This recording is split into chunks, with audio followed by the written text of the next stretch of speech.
अब जैसे आपने सुना था कि जैसे कर का जहर का रंग होरी हो, कहो कौन तिस खावे राम रंग होरी हो।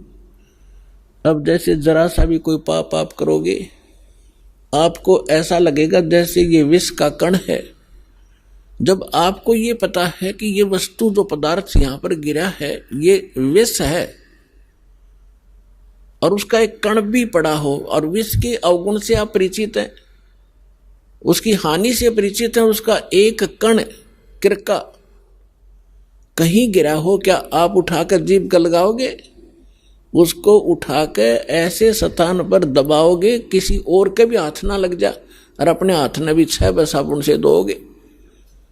तब आपको जब ये ज्ञान होगा कि आप जो क्रियाएं कर रहे हो एक परमात्मा की भक्ति ना करके 2 नंबर के काम करते हो, मांस खाते हो, शराब पीते हो, हुक्का पीते हो या और कोई दुराचार करते हो, आपको वो विष का कण दिखाई देगा।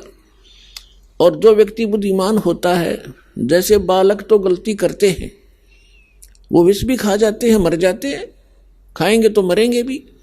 और जब वो बच्चे बुद्धिमान होते हैं, कुछ सियाने होते हैं, फिर उनको पता चल जाता है कि ये सर्प है, ये बिजली है, ये विष है, और पहले वो उन्हीं को पकड़ लेता और मर जाता है। जब वो समझदार होता है तो स्वयं भी दूर भागता है और अन्य को भी सतर्क करता है कि बिजली का तार गिरा है, इसे दूर हो जाओ। और छोटा बालक होता जब तक बुद्धि काम नहीं करती उसको पकड़कर मर जाता है।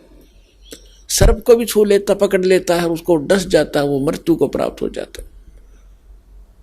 और जब वो बच्चा बड़ा हो जाता है, उनके अवगुणों से परिचित हो जाता है, उसकी बुद्धि काम करने लग जाती है, तो फिर वो स्वयं भी बचता है, अन्य को भी सतर्क कर देता है। ठीक इसी प्रकार ये समाज सारा बालक बुद्धि का है। जब तक ये तत्व ज्ञान से परिचित नहीं है, परमात्मा के विधान से परिचित नहीं, तो सभी विष खा रहे हैं, सर्प की पूंछ पकड़ रहे हैं और बिजली के तारों को हाथ लगा रहे हैं और मर रहे हैं।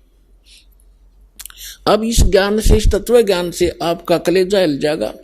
और इतना ज्ञान समझ के भी कोई नहीं मानता है तो महामूर्ख, और फिर उसका कोई ट्रीटमेंट नहीं, वो तो गधा ही है, इस जीवन में भी गधा है।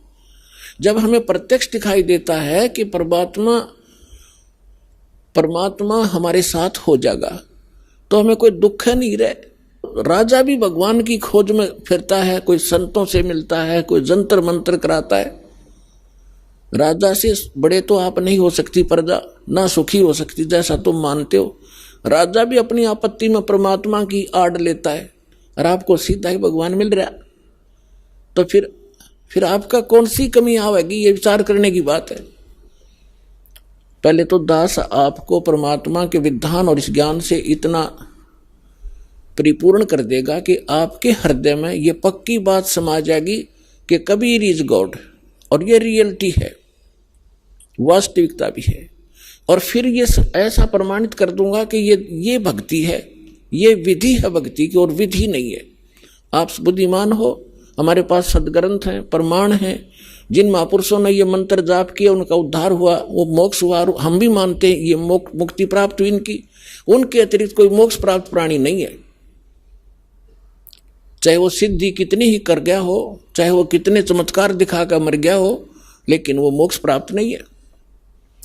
तो फिर कौन सी समस्या रहेगी? फिर मूर्खता की। जानबूझ साची तजय और करे झूठ तने, ताकि संगत है प्रभु, फिर सोपन में भी ना दे। जो इतना ज्ञान समझकर फिर गलतियों पर गलती करता है तो बुद्धिमान व्यक्ति नहीं है, वो तो जानबूझकर बकवाद कर रहा है।